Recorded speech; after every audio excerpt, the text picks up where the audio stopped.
Welcome, I'm Kumar Thangamuthu, Senior Product Manager for Decision Builder.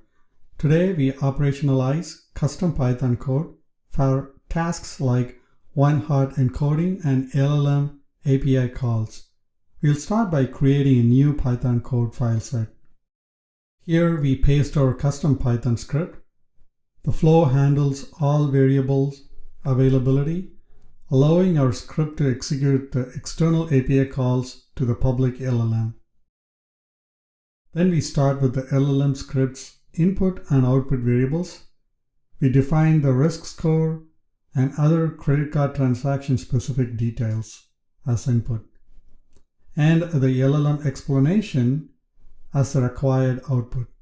This separation of variables, contract, and code is key to deployment. We add the Python code file to the decision canvas.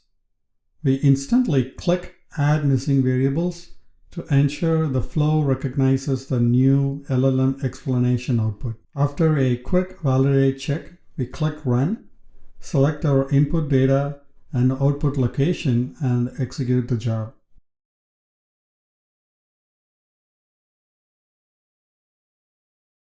The output table confirms success. The new column, LLM explanation, is populated by the external Python logic. This proves our custom code is integrated and working.